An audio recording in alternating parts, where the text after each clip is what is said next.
light over here.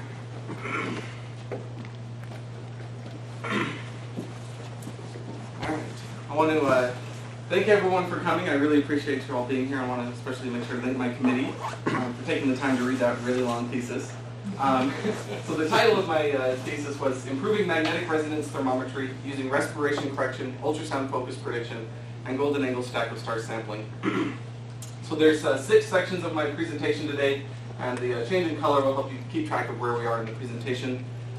So to start off in my introduction, I'll just give a quick background of the physics that's involved in MRI and reconstructing an image, as well as a couple of things. So I'll first start off what happens when you place spins, or magnetic spins, in a magnetic field, then how you generate signal from those spins, as well as how you localize in space where those spins are located. I'll cover some of the basics of MRI imaging, how you collect data, whether you're doing Cartesian or non-Cartesian sampling, and then regridding, which is the most common method of reconstructing non-Cartesian sampled data. The very basics of water-fat separation using the 3-point Dixon technique, basics of MR thermometry, as well as MR-guided focused ultrasound. So for spins in a magnetic field, when you have your MRI bore and a magnetic field inside of there that they try to make as uniform as possible inside the bore, when the spins are outside of the magnetic field, they'll point in any direction due to thermal effects. But once you place them inside the magnetic field, they'll either align parallel or anti-parallel to the field, where the population difference between parallel and anti-parallel is given by this relationship here, where the difference in this is greatly exaggerated. In reality, at 1.5 Tesla, it's really only about 1 in a million will be preferentially parallel. But that's enough to create a net magnetization because there's a lot of molecules in the body. And so then now we have a net magnetization. How do we generate signal from that? Well, those spins are going to be precessing about the main field at what is called the Larmor frequency, which is directly related to the strength of the main field. And if you apply a different magnetic field perpendicular to that at that Larmor frequency, you can cause the spins to tip into the transverse plane. We call this an RF pulse because for most MR purposes, the Larmor frequency is in the radio frequency part of the spectrum. And so if you take a look at the magnetization in a frame of reference that is rotating at that Larmor frequency, when you apply the B1 pulse, you cause the spins to tip into the transverse plane, and then they begin to relax back to equilibrium with a transverse decay constant that's given by a T2, and your Z component or longitudinal relaxation that's given by T1. Both of these values are tissue type dependent, magnetic field strength dependent, even temperature dependent. And so now that we can excite the spins, how do we go about localizing where they are in space? So we do this by applying a magnetic field gradient, in this case along the Z direction, which causes our spins to precess with a frequency that's dependent on their position.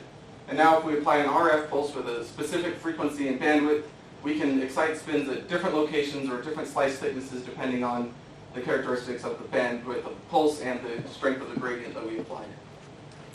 So now that we've excited spins in a thin slice, we're looking with the magnetic field coming out of the screen now.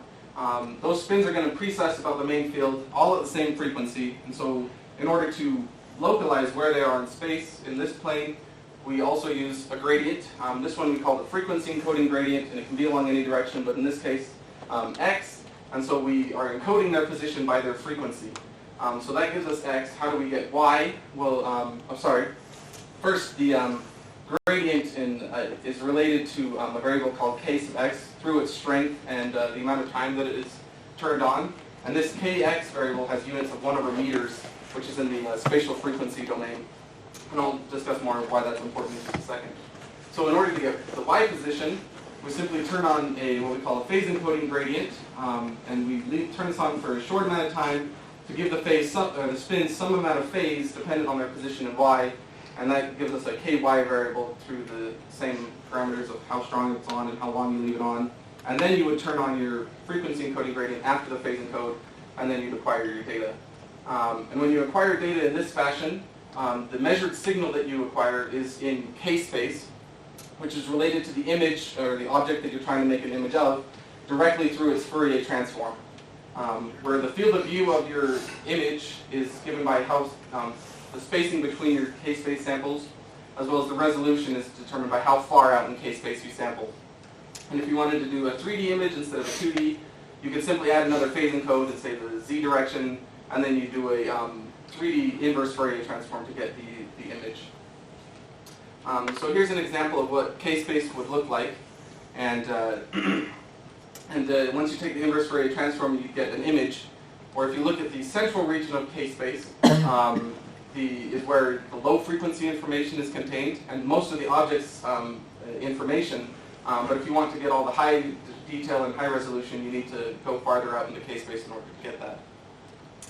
And so this is a very basic MRI pulse sequence of how you acquire the MR data. First, you excite your spins with an RF pulse and a slice-like gradient, and then that puts you here at the center of K-space. And you can think of gradients as a way to move you through K-space, where once you play out this first gradient section, it'll move you to position 1, and then you would acquire your data while moving across a horizontal line. Then you re-excite your spins and change the size of your phase encode, and then read out again. And you do this again and again until you have enough phase encoding lines in order to accurately reconstruct the image. While this can sometimes take a long time to acquire all the data, depending on what your repetition time is, one method to speed that up is to do what's called echoplanar imaging, where in this case you'd acquire multiple lines per phase encode or per excitation by having small phase encoding blips, which will move you up through K-space after you read each line, which has a trajectory that looks like this. And so in this case, we acquire 5 lines per excitation, so that definitely speeds up our acquisition time. Though it does have some cons, which I will discuss a little bit later, such as respiration motion that causes errors. That trajectory with which you sample K-space doesn't have to be Cartesian. You can really do it in any arbitrary trajectory you want, such as a radial or a spiral. There's pros and cons to each method, which I don't really have time to go into. The difference between your Cartesian, you have nice evenly spaced samples, whereas in radial you have your samples have a different distance between your points depending on how far in K-space you go, and you do need to take that into account in the reconstruction, which is typically done using regridding. Where in a Cartesian case, you can simply do the inverse Fourier transform. In this case, you can't, and so our solution is to just resample it onto a Cartesian grid. As I said, you first need to compensate for your varying density, which is mainly just to average the points as a function of density. And then you will convolve this with an interpolation kernel, and the size and shape of this kernel is arbitrary. There's different pros and cons to which shape and what size you make it, but you convolve it with your interpolation kernel and evaluate it at the grid points, move to the next point and to the next point, so on and so forth until you've interpolated completely onto your grid, and then you can simply do your Fourier transform and get your image. 3-point Dixon is just about the most simplest method you can do to separate water and fat in MR images. And this is possible because fat has a chemical shift that makes it precess at a slightly different frequency than water. And so if you acquire images in phase, out of phase, and in phase again, you get images that look like this as a function of their echo time and are described by these equations. And if you just do a little simple math, you can get the water component and the fat component of your image. And you get nice images that look like this, where you can see the water in the tank and then within the breast, nicely separated from the fat in the image. MR thermometry is possible because, well, nearly every MR parameter is temperature dependent. You do need to calibrate what the temperature dependence is, but it's definitely possible. Most clinical thermometry is done using the proton resonance frequency shift. One, because it's easy to measure, it's relatively fast. It is prone to certain errors, especially what I've been investigating is the respiration-induced errors are covered extensively in chapters 5 and 7 of my dissertation. So PRF thermometry works because the local field that the proton and the hydrogen sees is determined by some amount of shielding that is happening to the electron orbit around the proton. And in water, you have hydrogen bonds between neighboring water molecules, and this causes the electron to spend just a little bit of time away from its own proton, and thus the shielding is a little bit lower. But as you increase the temperature, those bonds will bend and break. They'll spend less time bonded, and thus the shielding will go up, and you'll have a change in resonance frequency. And this you can measure as a phase change with temperature. And so if you, need to point out that this does not work in adipose or fatty tissue, because fat does not exhibit these hydrogen bonds. And so in order to get the temperature, you simply take the phase image of your current time point, subtract a phase image from a reference time frame, and you take that phase difference and plug it into this equation, which will give you a phase or a temperature change map.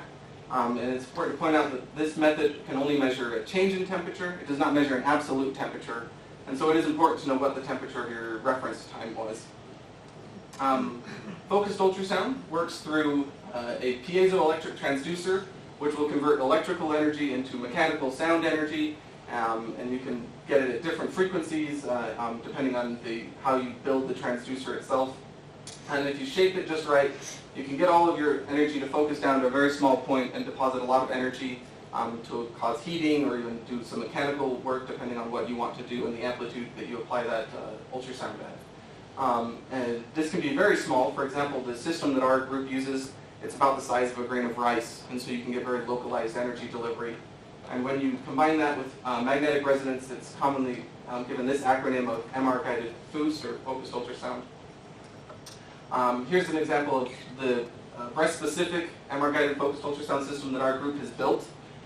It has MR imaging coils around the tank and one around the top for the chest loop to give us very good signal-to-noise in our MR imaging, and the transducer on the back has a lot of degrees of motion so we can steer that focus around and have a large treatable volume within the breast. Focused ultrasound has been also used extensively within the brain to treat essential tremor, Parkinson's, to open the blood-brain barrier. It's very promising to treat brain tumors as well. It's also FDA approved to treat uterine fibroids. It's a very promising technology. There's still a lot of work going on that. So that does it for the introduction. Move on to the next section. This work here has been presented at ISMRM in Milan back in May of 2014. And our motivation for doing this work is the fact that T1 is temperature dependent, and so maybe we could use that as a method of temperature in fat, because the PRF method doesn't work in fat. And a lot of current clinical monitoring is done using 2D images, and so we want to know how accurate are the 2D T1 measurements using specifically the variable flip angle method, one, because that's a very rapid method to acquire your T1 values, and it uses the signal versus flip angle relationship in order to measure T1, but your 2D slice profile affects that relationship, which could lead to errors. And so this comes about because that excitation RF pulse you use to excite your spins, if you had an infinite sync pulse as the envelope of your RF pulse, you would get a perfectly rectangular slice, which is the ideal, what we'd want, but in reality, you can't play out an infinite pulse, so you have to truncate it and keep a certain number of side lobes, where the time bandwidth product, or TBP, is related to how many side lobes you've kept. But when you do this, you get a ringing artifact, which can be minimized if you multiply your truncated pulse by, say, a Hamming window or some other window. And this will get rid of a lot of that ringing and get you closer to the rectangular shape, but you still don't quite get there. So here's an example of what that profile looks like for a flip angle of 60 degrees. And these black bars represent the ideal rectangular where we would want it. The central region of our slice saw that 60-degree flip angle, but these outer regions, in effect, saw a smaller flip angle than what was prescribed. And if you repeat this RF pulse with a given repetition time, eventually your magnetization will reach a steady state, where the magnetization won't change between subsequent acquisitions. And it's this steady state that you need to get to in order to measure T1 using the variable flip angle method. And it's given by this equation here, where your signal as a function of flip angle is related to the flip angle as well as the fraction of your repetition time and the T1 of the tissue that you are exciting. It has a signal versus flip angle curve that looks like this, where that maximum flip angle is given by what's called the Ernst angle, which is just the inverse cosine of your E1 value. So how do you go about calculating T1 using this equation? Well, first you linearize it to give it this form, which is simply a y equals mx plus b. So if you acquire at least 2 flip angles, you can get a slope, and then from that calculate what your T1 value is. Now it's been shown by this work here that if you only use 2 flip angles, and in the presence of noise, the optimal choice of flip angles to give you the most precise value of T1 is to choose those that are 71% of the maximum value on both sides of the Ernst angle. And so here is an example of the slice profile for a time bandwidth product of 2, which is the most extreme truncation you really can do. And then as you add more and more side lobes to your RF pulse, you get closer and closer to that rectangular ideal, but you still never quite get there. And then once you repeat these RF pulses again and again and again, you'll be describing it by this equation, which will give you an RF pulse as a function of flip angle that looks kind of like this. So as you go increase in flip angle, eventually you go past that Ernst angle and you start to decrease, but the outer edges of your slice, somewhere in there, will have experienced the Ernst angle, and you begin to get significant signal contributions from the outer regions of your slice. And you can't delineate that in 2D because what you're measuring is the sum total of the signal, the magnetization spin across the slice. So to test our method, we did some simulations with 2 different T1 values, 5 different time bandwidth products, and we did 1 degree flip angle increments, as well as we did some experiments inside the MR scanner with some excised breast fat, some gelatin phantom that had the same T1s, and then the same parameters, except we did 5 degree flip angle increments.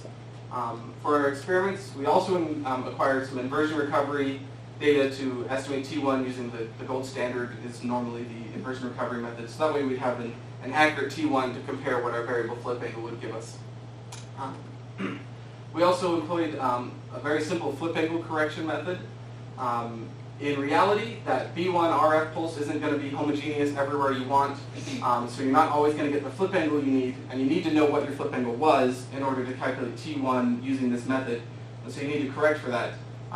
What we did was we simply did a least squares fit to the steady state equation with this correction value C to our desired flip angle to get what we actually saw.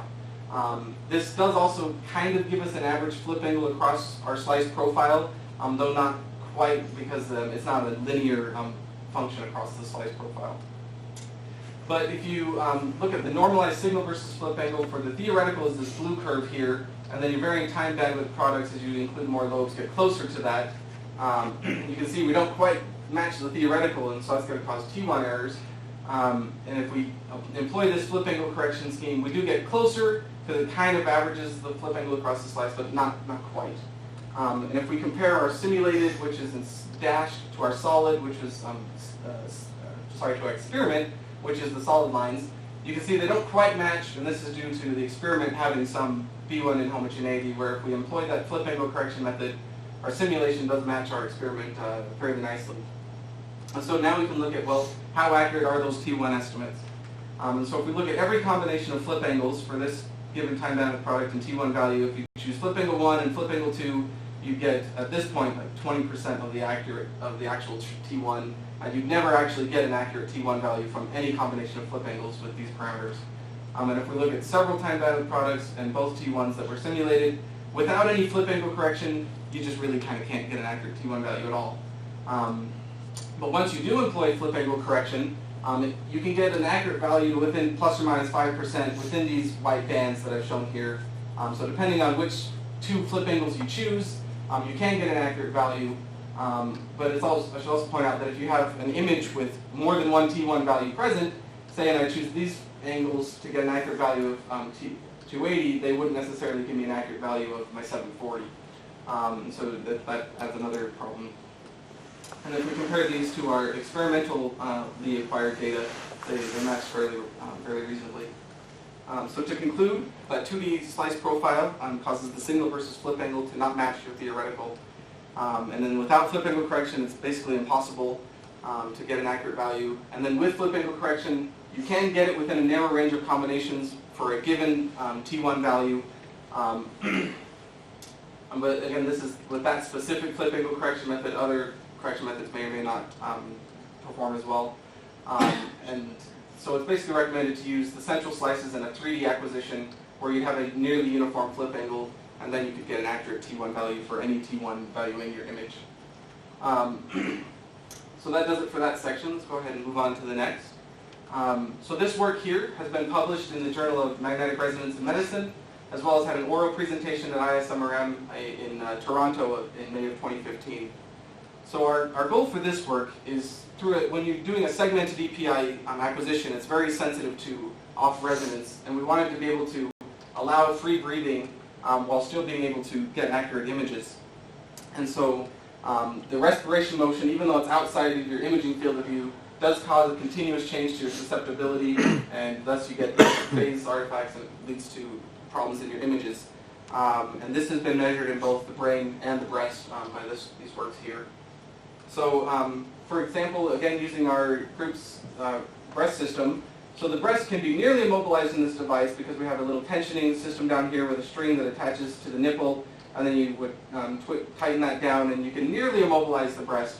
But with the patient lying above, there's still breathing going on above the breast, and that's what causes this artifact, which kind of looks like this. So here's your magnitude and your temperature images. What happens in this respiration is you have this ghosting artifact that changes between your reconstructed time points in the phase encoding direction. And so this happens because, so here's the MR sequence of our segmented EPI. And after you excite, you're just going to have some phase accrual that is occurring because of your local field and homogeneities. But when you have respiration present, it causes that variation to change between every excitation. And so our proposed correction method is to acquire phase or navigator data both before and after our segmented EPI readout, and thus be able to measure the slope of this phase change and then remove the variation caused by respiration. So that this correction method is outlined like this. So we have the phase of our first navigator and our second navigator, and we just calculate the phase difference between those navigators and then take the average value, would give us what looks like this, which is the phase difference between those navigators as a function of time for each of our 8 coils that we're imaging with. Now each coil has this different constant offset due to the image properties as well as the coil phase, and we don't want to remove that, we just want to remove the variation caused by respiration.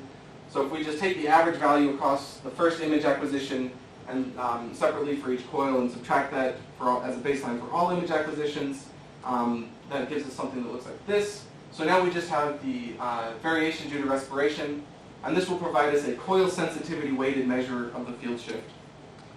And then from this phase difference and the time difference between our readouts, we can calculate what the field shift was, and we would get what looks like this.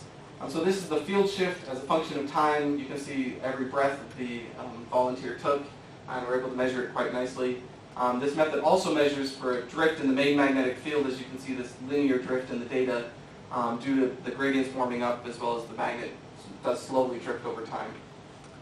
And so that's the outline of how we get to what our field shift was. And so once we have that, in order to correct our images, we simply take the field shift at our first excitation and adjust the phases of the lines of K-space acquired during that TR given by their respective readout times. And then you move to the next point and adjust the lines that were acquired during that TR, and so on and so forth until you've corrected all of K-space. Now this method assumes a uniform off resonance over the entire volume, though the volume that each coil sees will vary slightly, so that's really the maximum correction you can get that has spatial dependence. Depends on what the coil sensitivities are. So to test this, we did 2 sets of experiments. We did them both in our group's breast-specific system. The first used in vivo breast without any ultrasound, and then the second was in some phantoms with ultrasound heating, and all experiments were performed with IRB approval. So our first set of experiments was with 5 healthy female volunteers, again, without any focused ultrasound, using these MR imaging parameters. So we did we acquired coronal slabs to test the method. These are just sagittal images of each of our volunteers showing where that coronal slab was located within each of the volunteers' breasts. And as you can see in the uncorrected magnitude image, you have a significant ghosting artifact that is reduced quite a bit once you employ this phase correction technique. And if you look at the standard deviation of the magnitude through time, that'll also tell you, how much the magnitude is changing between time points, and you can see a reduction in the amount of ghosting that we have.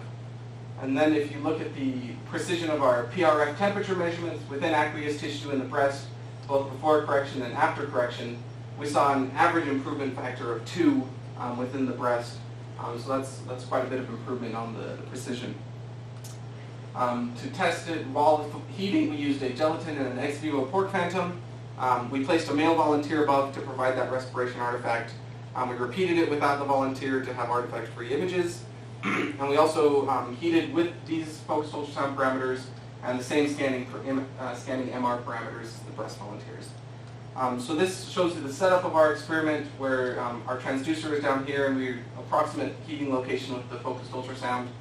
And if we compare a non-heating case and just look at what the precision of our temperature measurements are without any artifact present, with the artifact present, and then with our correction method, we were able to remove a lot of that respiration artifact within these two phantoms. And then here's a time-lapse video of what the focused ultrasound heating temperature measurements look like. You can see, again, a lot of that ghosting artifact in the uncorrected images, which are quite a bit removed in the corrected images. So to conclude, we can measure these respiration field shifts through these phase navigators, and we saw significant improvements to our temperature precisions. And we demonstrated this both in vivo breast without heating and in phantoms during focused ultrasound heating. So to move on to the next section of my dissertation. This chapter has been published also in the Journal of Magnetic Resonance in Medicine, as well as also had a presentation at ISMRM in Toronto back in May of 2015. So our motivation for doing this work is that our ultrasound system has a lot of degrees of freedom. That transducer can slide in and out, can rotate up and down, left and right, as well as the entire system can rotate. Now this gives us a large treatable volume within the breast, which is awesome, but it can also make it difficult to locate where in MR coordinates is that focus, so that way we can place our imaging lab to accurately monitor that focus. So in order to predict where the focus is, we built these tracker coil circuits where we took a little pill-shaped looking bead and we wrapped it with a coil in order to give us our signal. And then we tuned with capacitors this LC circuit to the Larmor frequency, and then we also matched it to the preamp impedance, thus it should try to give us the maximum signal to noise that we could get out of this circuit. And then we built 3 of them and placed them inside the transducer housing behind the transducer such that they will move rigidly with the transducer wherever it goes. And so then we can locate where in space these coils are by simply doing a one-dimensional readout sequence where we excite the entire volume. We don't have a slice-select gradient while we play out our RF pulse. So we excite everywhere and then read out in one dimension along the X, the Y, and the Z axes, which give us nice spikes where the coil is located in X, Y, and Z. And so from that we can get the position in MR coordinates of each coil. And then from that, how do we go about predicting the focus? Well, first you need to calibrate where your focus is relative to your 3 coils. And then once you have that, you can move the transducer to some new place, get your current coil positions, and then calculate the 3D translation and rotation from your calibration position to your current position. And then you would apply that same transform to your calibrated focus in order to get where your predicted focus is located at. Some difficulties involved in this is our imaging gradients will have some nonlinearity involved.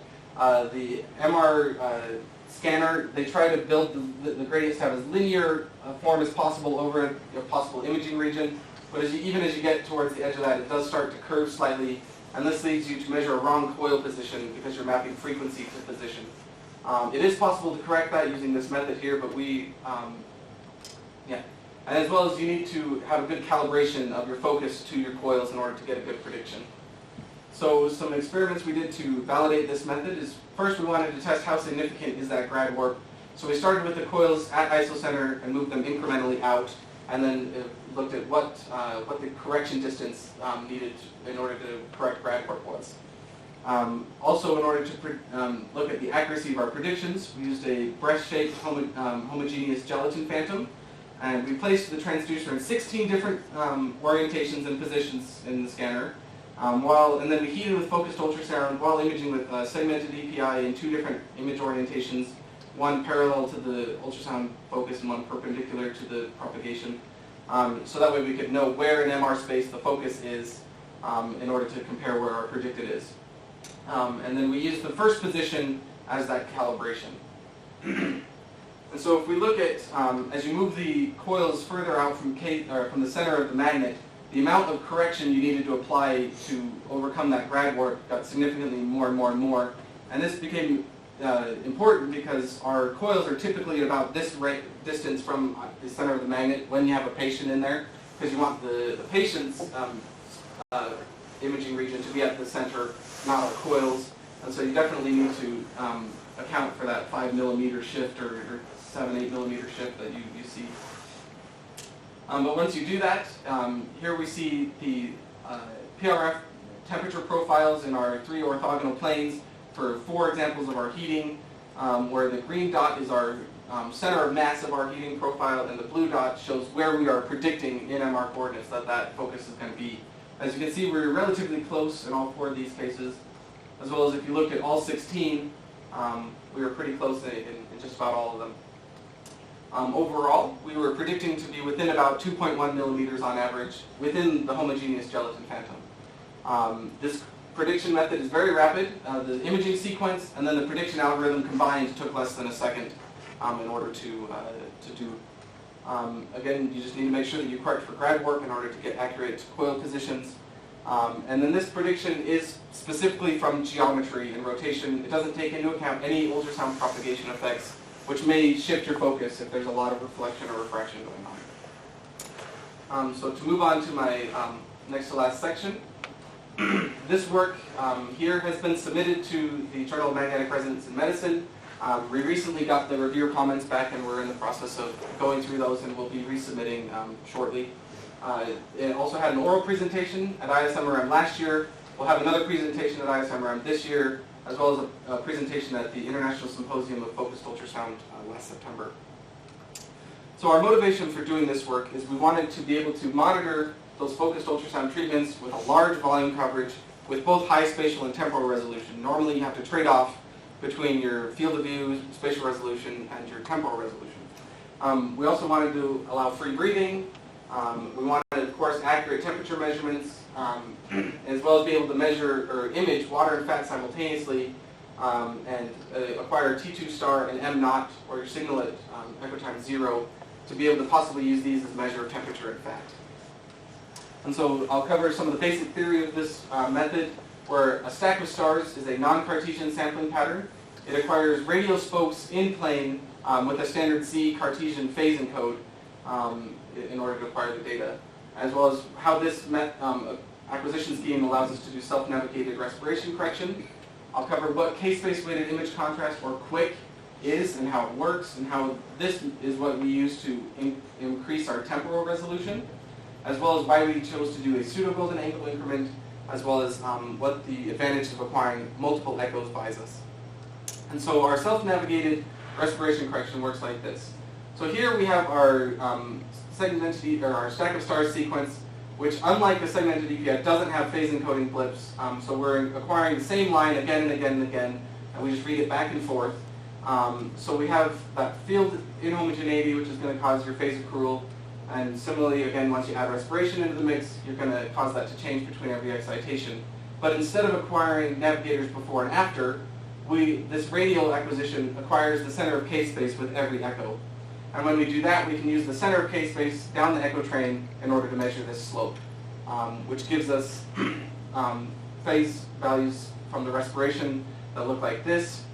It looks very similar to what we had before. It also measures a drift in the main field due to the gradients forming up, or the main field drifting.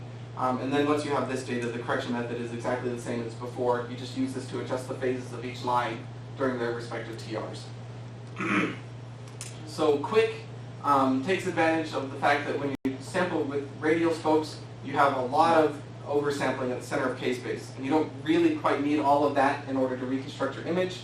And so we can selectively use fewer data points at the center and then include more and more as you move out in K-space. This method, sort of sampling, is well suited for golden angle sampling. And what happens is, because most of the information is contained in the central region of K-space, now our effective temporal resolution is the amount of time it took to cover that central region of K-space, which is much shorter now because we're just throwing away a lot of extra data that wasn't really necessary. So in a golden angle sampling pattern, you increment your spokes by the golden angle, and what's great about the golden angle is this gives you an optimal distribution for an arbitrary number of lines included in your reconstruction. And so, like as I said before, this is shown in this work here, that if you include an arbitrary number of lines in your reconstruction, you can change where in time you place that reconstruction window, so we can update our temperature with arbitrary temporal steps. And then on top of that, you can employ your K-space weighted image contrast window in order to improve the temporal resolution. And so for a window shape that looks like this, your distribution of points will look like this, and they'll remain unchanged in relation to each other But as you slide this K-space, this quick window through time, your reconstruction points will rotate around the center, and this causes a small artifact based on the regridding and undersampling that we're doing, which looks like this, that as we move from reconstructed time point to time point, we get these undersampling streaks and artifacts that they'll change between your reconstructed time points. So because of that, this is why we decided to do a pseudo-golden angle, which is related to this ratio of two Fibonacci numbers. This one will cause the trajectory to repeat exactly after 377 views, unlike the golden angle, which is irrational and would never repeat. And because we cause it to repeat, we can now use a multi-baseline library where we can take a time point earlier that had the same K-space rotation and use that for subtraction in order to remove the same artifacts and thus get a better temperature estimate. So those multiple echoes buy us several advantages. One, we can combine the phase information going down the echo train in order to increase our temperature precision. We can combine the magnitude information in order to calculate M naught and T2 star. We get with a high readout bandwidth, we can image water and fat simultaneously with having a low fat chemical shift. We can also do water and fat separation if we properly set the echo times of all those echoes, as well as we can do that respiration correction. So those multiple echoes really buy us a lot of advantages. We combine the phases using a linear least squares estimation of the phase. This is just what that looks like. I'm not going to go really into all the math for that. As well as combining the magnitudes by doing linear least squares of the log of the magnitude to fit that exponential decay. So to test this method, again, we used our group's system. We did some in vivo breaths with coronal and sagittal image orientations, as well as an ex vivo pork phantom where we heated with focused ultrasound, once inside of aqueous tissue and once inside of fat tissue. And we also imaged with a segmented EPI sequence in order to compare the temperatures between the two different sequences. And then we used that quick reconstruction to increase our temporal resolution. So we used 5 healthy female volunteers, and we imaged with these imaging parameters. And just to point out that our temporal resolution when we used quick was about 2.6 seconds, which is very fast for the amount of data that we're actually getting. So here's an example of the separated water and the fat images that are possible that we got with our volunteers in our using this imaging sequence, as well as with respiration correction and without correction here. Again, we saw quite a bit of improvement in the precision of our temperature estimates once we applied respiration correction. And so if we look at what the effect that quick window has on our temperatures, if we use just a single time point as the phase reference to subtract all subsequent time points, you get a temperature plot that might look like this, where because we did a pseudo-golden angle, we've now caused these artifacts to actually repeat. And thus, if we use a trajectory-matched baseline, we can remove those artifacts and get a much cleaner temperature precision map. And so in reality, we have just about 4 methods of measuring our temperature difference. We can use one of the echo phases by itself, or we can use the combined phases from all of the echoes. We can use a single baseline, or we can use that trajectory-matched baseline. And then we have our coronal and our sagittal images here.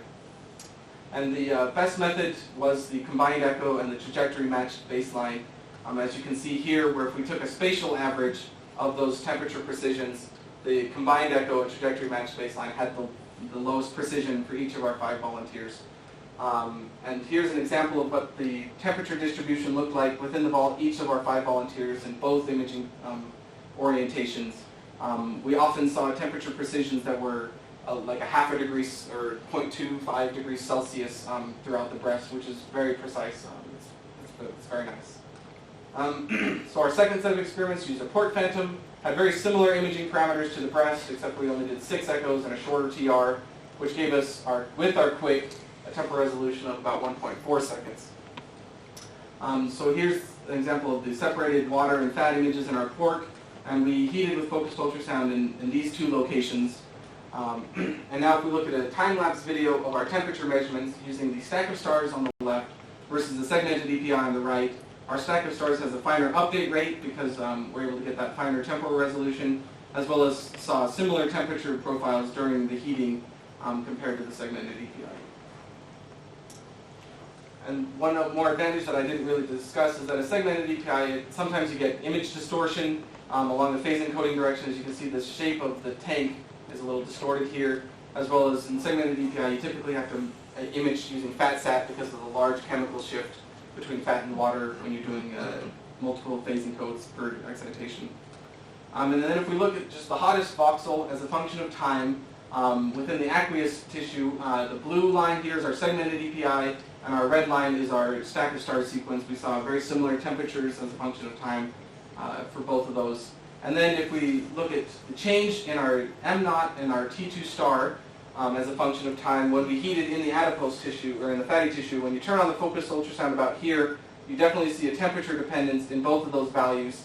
Now those values will need to be calibrated in order to say that this much change was equated to this much change in Celsius. But it's definitely looking promising to be able to do that.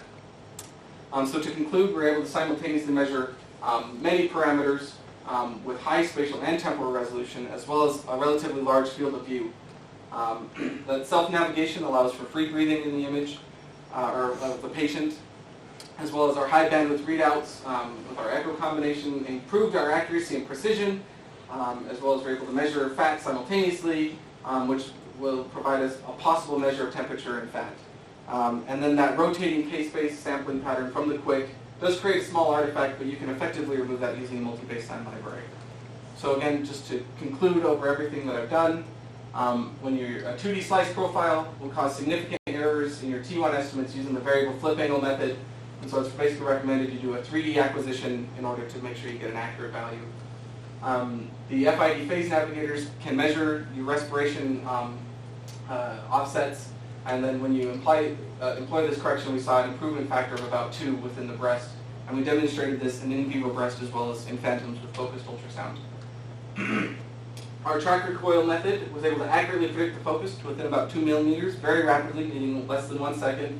And you just need to make sure that you take into account the gradient nonlinearity, as well as our stack of stars sequence, which gave us quite a bit of information on several parameters, all simultaneously, with high spatial and temporal resolution and a large field of view. Some possible future work that may need to be done. Right now, all of our reconstruction is currently done offline. We take the data off the scanner, reconstruct it in MATLAB on our laptop or computer, and so we want to be able to implement an online reconstruction on the scanner to have it in real time, as well as investigate the full effect that quick window may have on temperature, if there is any. This is work that we're going to look into. Possibly use a constrained reconstruction technique in order to further improve our measurements, as well as calibrate what changes in M0 and T2 star equate to what change in temperature. I want to make sure to thank my everyone that I've worked with my group. I couldn't have done this without all of you. I've learned so much from every one of you. I really appreciate all of your help. And I also want to make sure to thank my wife. She's been so supportive of me through all of this and all the amount of time it took me to be here today. And thank you all so very much for all of your attention.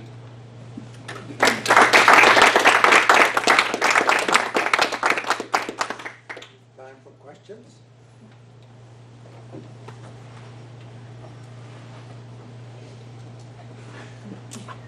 I got one. You mentioned about how long it takes to calculate everything. Was this a mainframe or fast computer, or is it just a regular computer that Just you get my from the laptop. store? Okay. Well, the imaging sequence is done on the scanner, but then the prediction algorithm on the tracker coil is just done on my laptop or a secondary computer, and it's very fast. So. Yeah. For the pseudo golden angle technique, you said that every 377 or so acquisitions would repeat it. Would you change that ratio to have a sparser sampling? Absolutely. And so okay, so it's kind of Yeah. like what you We kind of chose that on an arbitrary basis. One, because a lot of Fibonacci numbers are prime. We chose 377 because it's not, and as well as it's divisible by an earlier Fibonacci number of 13. So that gives us an even number of multi-base lines. And so that's why kind of we chose that number. But you could definitely choose a different one.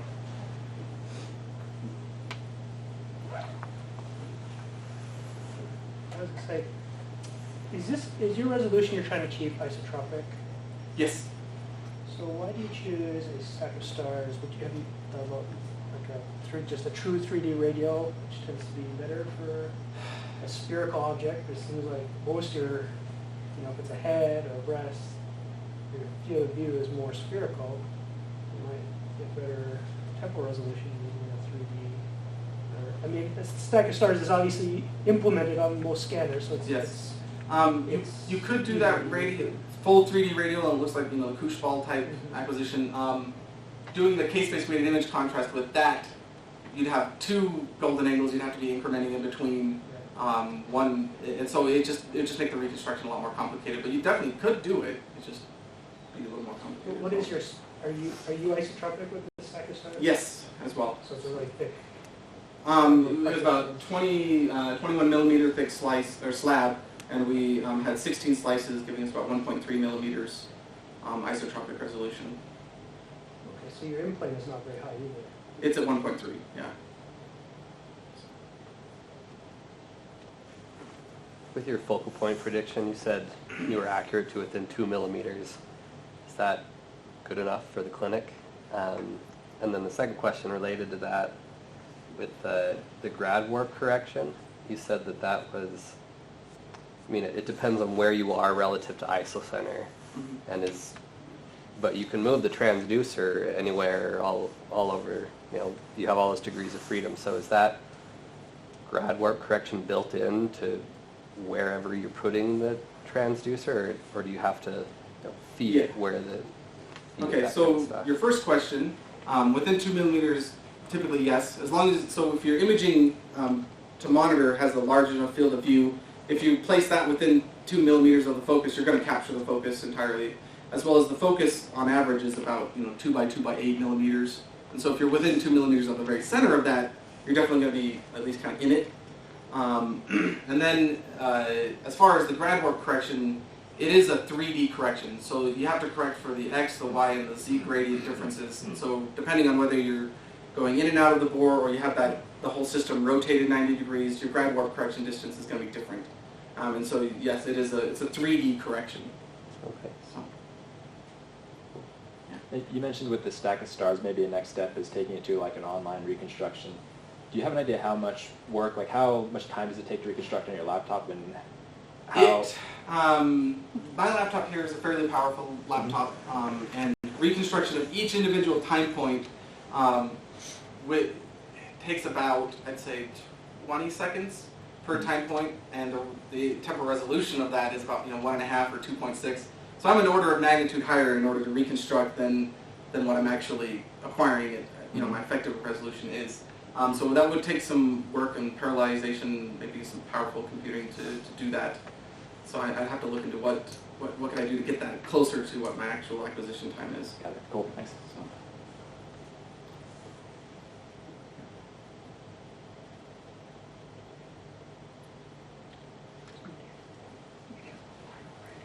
Any more questions?